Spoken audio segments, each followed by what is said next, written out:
नमस्कार, स्वागत है आप सबका। मैं पुनीत पाठक और दिन भर की मध्य प्रदेश की बड़ी खबरें विस्तार से जानने का वक्त है। शुरुआत करते हैं एक अहम खबर जो आ रही भोपाल से। एक बार फिर एक्शन मोड में दिख रहे हैं मुख्यमंत्री शिवराज। 10 घंटे तक कलेक्टर और कमिश्नर की कॉन्फ्रेंस चली है। सीएम ने मुरैना एडीएम को हटाने का निर्देश दिया है। किसानों की समस्या पर उमेश शुक्ला को हटाने के निर्देश हैं। अनूपपुर सीएमएचओ को भी मुख्यमंत्री ने हटा दिया। कोविड वैक्सीनेशन के दौरान लापरवाही बरतने का उनके ऊपर आरोप लगा। सीएमएचओ को हटाने और लिखा पढ़ी का काम देने के लिए कहा गया है। ये सीएमएचओ फील्ड के काबिल नहीं है, टिप्पणी की मुख्यमंत्री ने।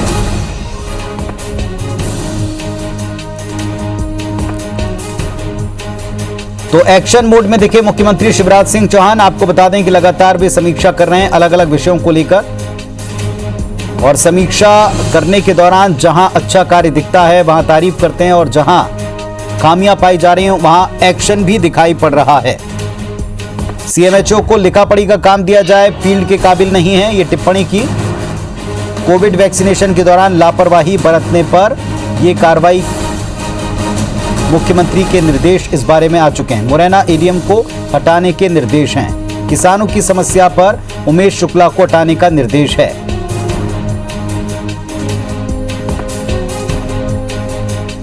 और हमारे सहयोगी विवेक हमारे साथ में जुड़ गए भोपाल से। जी विवेक, बताएं। मुख्यमंत्री ने पूरे 10 घंटे वीडियो कॉन्फ्रेंसिंग की है और collector, commissioner, DIG, IG, SP के साथ फीडबैक लिया है योजनाओं का। इसके साथ ही सरकार के जो अभियान चलाए जा रहे हैं उनकी समीक्षा भी की है। इस दौरान मुख्यमंत्री ने कई अच्छा काम करने वाले अफसरों को शाबाशी भी दी है, तो जहाँ पर लापरवाहियां हुई है वहाँ पर सख्त रुख अपनाया है। आज मुख्यमंत्री ने मुरैना एडीएम को हटाने के निर्देश दिए। मुरैना एडीएम उमेश शुक्ला को हटाने के निर्देश दिए। किसानों की समस्याओं को गंभीरता से नहीं लेने पर लगातार शिकायतें आ रही थी और शिकायत के आधार पर एडीएम को हटाने के निर्देश मुख्यमंत्री ने दिए हैं। और इसके अलावा अनूपपुर सीएमएचओ को हटाने के निर्देश तत्काल मुख्यमंत्री ने दिए है। साथ ही वैक्सीनेशन में लापरवाही बरतने पर श्योपुर सीएमएचओ पर भी मुख्यमंत्री ने नाराजगी जताई है। तो जिन अफसरों ने कहीं न कहीं योजनाओं के क्रियान्वयन में, अभियान के क्रियान्वयन में गंभीरता नहीं दिखाई है, उनको तत्काल मुख्यमंत्री ने वीडियो कॉन्फ्रेंसिंग के दौरान ही उन पर जो है नाराजगी जाहिर की और संबंधित अधिकारियों पर कड़ा एक्शन लेने के निर्देश दिए। बहुत शुक्रिया आपका इस जानकारी के लिए। तो एक बार फिर से मुख्यमंत्री एक्शन में दिखाई पड़ रहे हैं। जो अधिकारी अच्छा काम कर रहे हैं उनकी प्रशंसा, और जिन अधिकारियों के कार्यों में कमी देखी गई उन पर फौरन एक्शन और फौरन गाज गिराने का काम भी मुख्यमंत्री कर रहे हैं।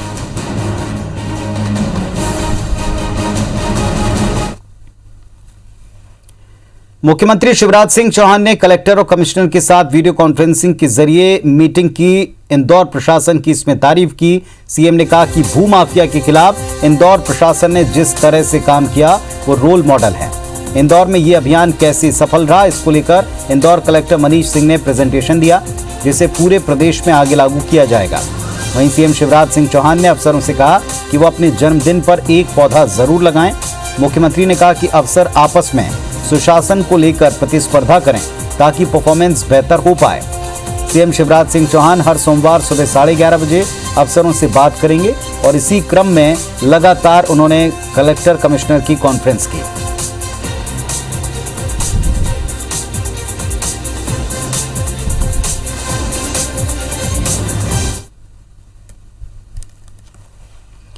ज्योतिरादित्य सिंधिया को बीजेपी में बैकबेंचर बताने के बाद मध्य प्रदेश में सियासी पारा इन दिनों चढ़ा हुआ है। सिंधिया को लेकर अब बीजेपी नेताओं के साथ साथ सिंधिया समर्थक भी अटैक कर रहे हैं। कैबिनेट मंत्री तुलसी सिलावट ने सिंधिया को टाइगर बताया। बीजेपी के तमाम नेता भी सिंधिया के समर्थन में सामने आए। वहीं कांग्रेस ने सोशल मीडिया पर सिंधिया को लेकर तीखा हमला बोलते हुए उन्हें फिर से बैकबेंचर बताया। कांग्रेस की कोशिश है सिंधिया की उपेक्षा के बहाने उनके प्रभाव वाले क्षेत्र में बीजेपी के खिलाफ एक माहौल बनाया जाए।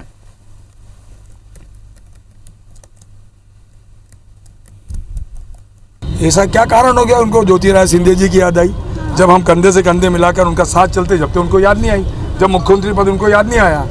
एक तो भ्रम फैलाने का प्रयास है। और देखो, सिंधिया परिवार की देश में, प्रदेश में अपनी इच्छा आगे, वो जो बोलते हैं करते हैं। अब वो भारतीय जनता पार्टी के हम सब एक भाजपा के मोदी जी के नेतृत्व में मध्य प्रदेश में भाजपा के संगठन के नेतृत्व में हम लोग काम कर रहे हैं। अब तो हमारा जीना मरना भारतीय जनता पार्टी में है। वरिष्ठ सांसद हैं कांग्रेस पार्टी के और इस देश के कद्दावर नेता हैं जिस पार्टी को वो लीड कर रहे हैं, उस पार्टी का नेता जब ये कह रहा है कि अगर सिंधिया जी यहाँ होते तो सीएम हो जाते और आज वहाँ बैक बेंचर हैं, ये किसी और का दुर्भाग्य नहीं है, ज्योतिरादित्य सिंधिया का दुर्भाग्य है। शिवराज सरकार ने अपने बजट में चंबल एक्सप्रेसवे यानी कि अटल एक्सप्रेसवे का जिक्र तो किया, लेकिन इस पर काम कब शुरू होगा ये नहीं बताया। यहां तक कि बजट में इसके लिए कितनी राशि दी गई इसका जिक्र भी नहीं किया।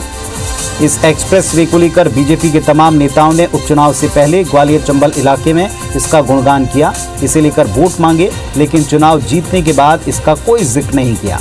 भारतमाला परियोजना के तहत national highway authority of India ने राजस्थान के दिगौर से शिवपुरी, मुरैना और भिंड होते हुए यूपी तक को जोड़ने के लिए 404 किलोमीटर लंबा एक्सप्रेसवे स्वीकृत किया था। इस एक्सप्रेसवे के लिए मध्य प्रदेश सरकार को जमीन अधिग्रहण कर केंद्र को सौंपना है। जमीनों के अधिग्रहण की सहमति मिल चुकी है, लेकिन अभी तक जमीन पर कोई काम नहीं हुआ। कांग्रेस इसको लेकर सरकार पर निशाना साध रही है, तो वहीं सरकार के नुमाइंदों का कहना है कि इस पर जल्दी ही काम शुरू होगा। योजना की डीपीआर तैयार कर ली गई है।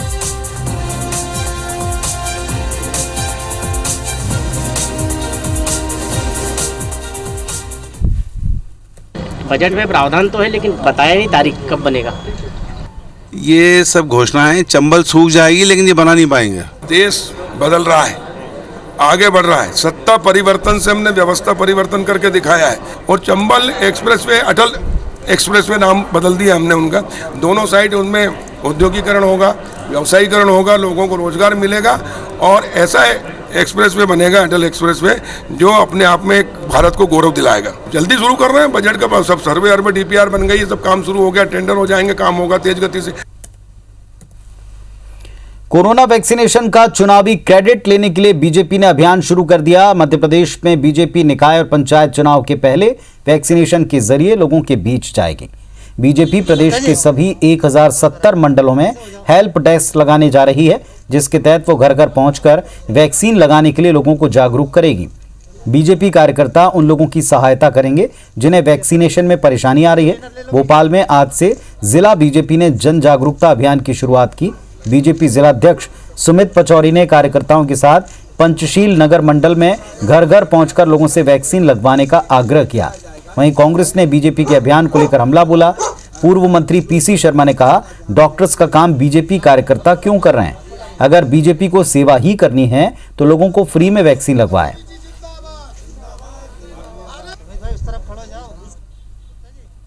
भारतीय जनता पार्टी का एक एक कार्यकर्ता सेवा ही संकल्प के इस अभियान में आज से जुटा है और एक एक कार्यकर्ता लोगों के बीच में जा रहे हैं। हम सब लोग मिलकर हर घर में जाके संपर्क कर रहे हैं कि कोरोना का टीका हमको लगवाना है और कोरोना से इस देश को, इस प्रदेश को और इस भोपाल को बचाना है।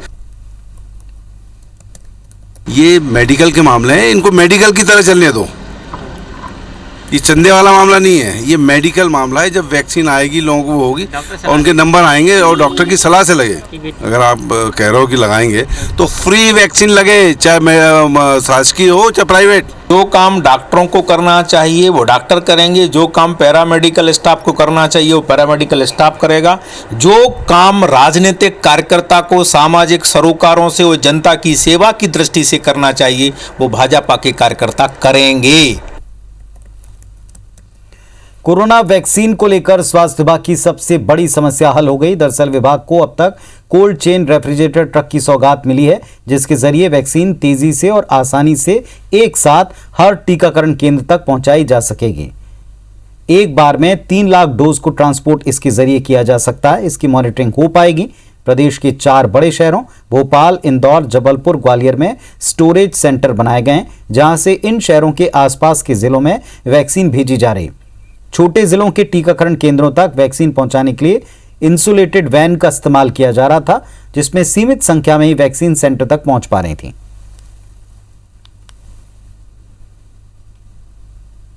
कोल्ड चेन जो चला रहे थे वो इंसुलेटेड वैन में चला रहे थे। रेफ्रिजरेटर ट्रक हमें उपलब्ध कराया गया है। आपको मालूम है कि मध्य प्रदेश नवाचार के लिए जाना जाता है देश में।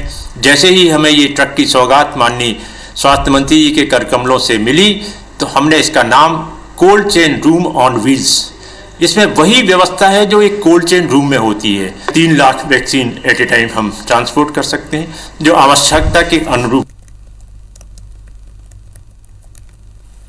इधर राजधानी भोपाल पर बीते 50 सालों से भानपुर खंती का कलंक नगर निगम मिटाने में सफल तो रहा, लेकिन आज भी लोग इस खंती के दंश को झेल रहे हैं। खंती के 5 किलोमीटर के दायरे में जमीन और भूमिगत जल प्रदूषित हो चुका है। अफसरों का दावा था कि वैज्ञानिक पद्धति से खंती के खात्मे के साथ इस पर रिपोर्ट तैयार की जाएगी ताकि दुष्प्रभावों को समाप्त किया जा सके। एनजीटी के निर्देश के साथ किए गए वायदों को भूलकर नगर निगम शहर के सबसे बड़े प्रोजेक्ट की यहां तैयारी कर रहा है। एक रिपोर्ट देखिए।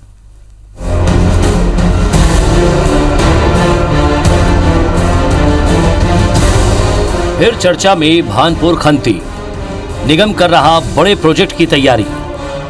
लोग गंदगी से अभी भी बेहाल, एनजीटी के निर्देशों की अनदेखी। ये जो मैदान आप देख रहे हैं, 2 महीने पहले 36 एकड़ की जमीन पर बड़े बड़े कचरे का पहाड़ हुआ करता था। 50 सालों तक इस जगह पर कचरा फेंका जाता रहा। लोगों को यहाँ की गंदगी से काफी मुसीबतों का सामना करना पड़ा। अभी भी लोग बेहाल हैं। खंती के इस कलंक को मिटाने में निगम को 3 साल लगे। अब निगम यहाँ की 21 एकड़ से भी ज्यादा की जमीन पर सबसे बड़ा व्यावसायिक प्रोजेक्ट लाने की तैयारी में है, लेकिन यहाँ एनजीटी के निर्देशों की अनदेखी हो रही है, क्योंकि खंती की गंदगी अभी भी खत्म नहीं हुई। यहाँ न सर्वे हुआ और न ही रिपोर्ट तैयार की गई। जल जो है पूरी तरीके से प्रदूषित हो चुका है और कुछ स्वास्थ्य महकमे की रिपोर्ट है कि 97 लोग कहीं ना कहीं इस पानी की वजह से जो है बीमारियां पनप रही हैं और लोग कहीं ना कहीं इससे ग्रसित हो रहे हैं और कहीं ना कहीं जो है एनजीटी के यहाँ नियमों का पालन नहीं किया जा रहा है। जब हम इस इलाके में पहुंचे और लोगों से बात की तो उन्होंने सारी सच्चाई बयां की। उनका कहना है कि कचरा भले ही खत्म हो गया हो, लेकिन उसका दंश आज भी वो झेल रहे हैं। इस इलाके का पानी आज भी दूषित है, जिससे कई तरह की बीमारियां हो रही हैं। गंदी तलैया में से बहुत बुरी बदबूएं आती थी, तो हम लोग बीमार हो रहा और अभी भी मेरी नस फूल रही, साफ दुख रही। पानी भी आनी सब मतलब बेकार ही है, उल्टी होती है, सांस भरी आती है कि पानी से, और जो किया तो वो हुआ ही नहीं कुछ भी। मेरे घर में मेरे पापा बीमार है और पहले दादा थे, वो तो खत्म हो चुके हैं। यही खंती के कारण, ये खंती के कारण इसका धुआं आता था बहुत भयंकर। भूमि जो है आप लोगों की जमीन है, ये भी प्रदूषित है। ये भी प्रदूषित हो चुकी है सर। वहीं जब निगम की जिम्मेदारों से बात की गई तो उन्हें लोगों के स्वास्थ्य से ज्यादा यहाँ शुरू होने वाले प्रोजेक्ट की चिंता दिखाई दी। उनका दावा है कि खंती में प्रदूषण कंट्रोल बोर्ड से जांच कराई गई है। जैसे सॉइल का सैंपल है, एयर क्वालिटी का सैंपल है, पानी का सैंपल लिया गया है। अब उसमें ऐसा कहीं बिल्कुल कोई नेगेटिव नहीं पाया गया है। तो हम लोग सैंपल्स वगैरह सभी पोल्यूशन कंट्रोल बोर्ड के माध्यम से लिया गया है, वापस काम करने पर और एक बार फाइनल भी ले लेगा। इन बातों से साफ जाहिर होता है कि अधिकारियों को लोगों की कितनी चिंता है। लोग गंदगी में जीने को मजबूर हैं, लेकिन निगम को अपने प्रोजेक्ट दिखाई दे रहे हैं। करीब 1.5 लाख की आबादी वाले इस इलाके में लोगों का सांस लेना भी दूभर हो रहा है, लेकिन निगम प्रशासन कुंभकर्णी नींद में है। शिखिल ब्योहार, IBC 24, भोपाल। विदिशा जिले के खजूरी गांव में आज आक्रोशित किसानों ने चक्का जाम कर दिया, जिसमें भारी संख्या में वाहनों का जाम लग गया। किसान वर्ष 2019 से फसल बीमा राशि का पैसा न मिलने से नाराज है। बार बार निवेदन के बाद आश्वासन की सिवाय इनको कुछ नहीं मिला। राजस्व अधिकारी और कृषि अधिकारी जो मौके पर थे, इसका कोई स्पष्ट उत्तर नहीं दे पाए। भोपाल में 1 अप्रैल से स्कूल खोले जाएंगे। कोरोना गाइडलाइन का पालन करते हुए 1 से 8वीं तक की क्लासेस लगेंगी। बच्चों की संख्या बढ़ने पर 2 पाली में कक्षा लगाए जाएंगे, लेकिन स्कूल भेजने के लिए अभिभावकों की इजाजत जरूरी होगी। लॉकडाउन के बाद से 1 से 8वीं तक के स्कूल अभी तक बंद हैं। बीजेपी प्रदेश अध्यक्ष वीडी शर्मा ने दिल्ली एम्स में कोरोना टीके का पहला डोज लगवाया। वीडी शर्मा ने आम लोगों से भी वैक्सीन लगवाकर देश और मध्य प्रदेश को कोरोना मुक्त बनाने की अपील की। वीडी शर्मा ने कहा कि कोरोना मुक्त हो, इसके लिए आमजन बिना किसी आशंका के कोरोना का वैक्सीन लगवाएं। कोरोना वैक्सीन को लेकर स्वास्थ्य विभाग की सबसे बड़ी समस्या हल हो चुकी है। विभाग को अब कोल्ड चेन रेफ्रिजरेटर ट्रक की सौगात मिली, जिसके जरिए वैक्सीन तेजी और आसानी से हर टीकाकरण केंद्र तक पहुंचाई जा सकेगी। एक बार में 3 लाख वैक्सीन को ट्रांसपोर्ट किया जा सकता है। मध्य प्रदेश में कायाकल्प अवार्ड रैंकिंग में एक बार फिर जबलपुर जिला अव्वल रहा। इस बार ये अवार्ड जिला अस्पताल विक्टोरिया को मिला, जिसमें जिला अस्पताल जबलपुर को 100 में से 70% अंक मिले। प्रदेश सरकार सरकारी स्वास्थ्य सेवाओं में बेहतरी लाने और अस्पताल के बीच प्रतिस्पर्धा पैदा करने के लिए रैंकिंग 2015 से जारी की जा रही है। मौसम विभाग ने अगले 24 घंटों में मध्य प्रदेश के कई जिलों में येलो अलर्ट जारी किया। मौसम विभाग ने ग्वालियर, चंबल संभाग के जिलों और मंदसौर, नीमच में गरज चमक के साथ बिजली गिरने की आशंका जताते हुए येलो अलर्ट जारी किया। राजधानी भोपाल में हल्के बादल छाए रहेंगे। चलिए कुछ और खबरें देखते हैं। कानून की सख्ती के बावजूद प्रदेश में महिलाओं के साथ छेड़छाड़ की घटनाएं कम होने का नाम नहीं ले रहे। दमोह के सुल्तानी मोहल्ले से छेड़छाड़ की ऐसी घटना सामने आई। पीड़ित ने बताया कि मोहल्ले के असलम और अमजद खान आए दिन छेड़खानी करते थे। इसकी शिकायत कोतवाली थाने में की, लेकिन आरोपियों पर कोई कड़ी कार्रवाई नहीं की गई। आरोपी समझौते का दबाव बनाने लगे। दोबारा जब छेड़खानी की कोशिश की तो पीड़िता के भाई ने उसका विरोध किया, जहां आरोपियों ने उस पर जानलेवा हमला किया। गंभीर हालत में घायल युवक को जिला अस्पताल भर्ती किया, उसका इलाज जारी है। ये लोग वापस आए तो कहने लगे राजीनामा करो, तो हमने साफ मना कर दी कि नहीं करेंगे राजीनामा। तो उस वजह से हमारे भाई को आज चाकू मार दी। अमजद खान और असलम ने पुरानी बुराई को लेकर के इसका रास्ता रोक करके गली में जान से मारने की नीयत से चाकू मारी है। इन दोनों के ऊपर अपराध पंजीबद्ध किया गया है। मध्य प्रदेश में 1 अप्रैल से 1 से 8वीं तक के स्कूल एक बार फिर खुलने वाले हैं, लेकिन अभिभावकों की सहमति अनिवार्य होगी।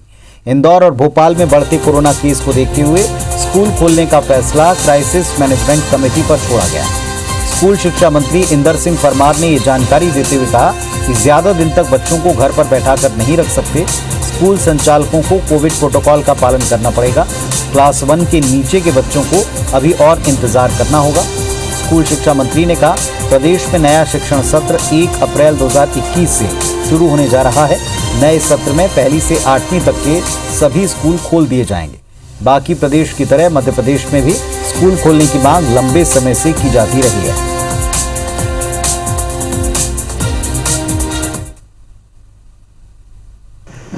मध्य प्रदेश स्कूल शिक्षा विभाग ने 1 अप्रैल से कक्षा प्रारंभ करने का निर्णय किया, जिसमें 1 से 8वीं तक भी सम्मिलित किए जाएंगे। जहाँ जहाँ कोरोना है वहाँ कोरोना का प्रोटोकॉल का ध्यान में रखते हुए कक्षाएं प्रारंभ करने का निर्देश जारी कर रहे हैं, परंतु अभिभावकों का उसमें इन्वॉल्वमेंट और स्कूलों की जवाबदारी के साथ में हम नए शिक्षा सत्र को प्रारंभ करें। अपनी अनियमितताओं की वजह से बदनाम हो चुके जबलपुर के रानी दुर्गावती विश्वविद्यालय में पढ़ाई राम भरोसे ही चल रही। प्रभारी विभागाध्यक्ष छात्रों को पढ़ा रहे हैं, वहीं अतिथि विद्वानों के भरोसे काम चलता है। यहाँ की गुणवत्ता बेहद बिगड़ चली है। नियमित प्रोफेसर की संख्या लगातार घट रही है। अभी 40 प्रोफेसर्स के हाथ में यहाँ की बागडोर है। आने वाले कुछ सालों में ये घटकर 6 रह जाएगी, क्योंकि 34 प्रोफेसर रिटायर हो जाएंगे। इसी साल 6 प्रोफेसर रिटायर हो रहे हैं। यहाँ के 30 विभागों में 13 में प्रभारी विभाग अध्यक्षों से काम चल रहा है।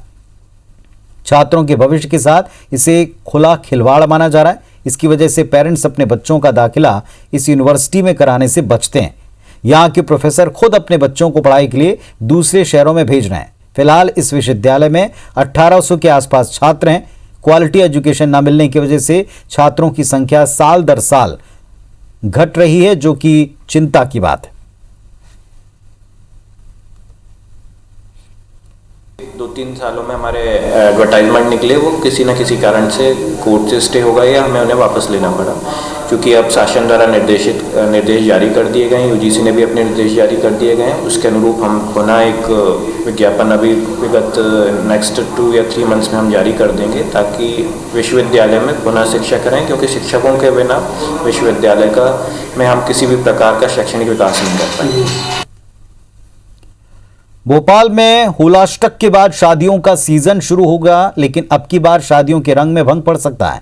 दरअसल नगर निगम भोपाल ने मैरिज गार्डन्स को लेकर नए नियम बना दिए हैं, जिसके मुताबिक 50 से अधिक क्षमता वाले मैरिज गार्डन्स को रजिस्ट्रेशन अनिवार्य किया है। बीते दिनों निगम आयुक्त VS चौधरी कोलसानी ने निगम अधिकारियों और मैरिज गार्डन संचालकों के साथ बैठक लेकर ये निर्देश दिया कि यदि 31 मार्च के पहले रजिस्ट्रेशन नहीं कराया गया तो मैरिज गार्डन्स में किसी भी प्रकार का कोई समारोह नहीं हो पाएगा।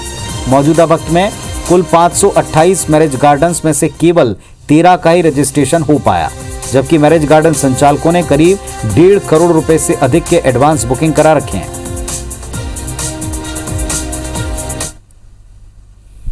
सभी शादी हॉल है या जब मैरिज गार्डन है या जहाँ पे इस प्रकार की माने क्राउड कांग्रेगेट होता है उन सबको रजिस्ट्रेशन करना है।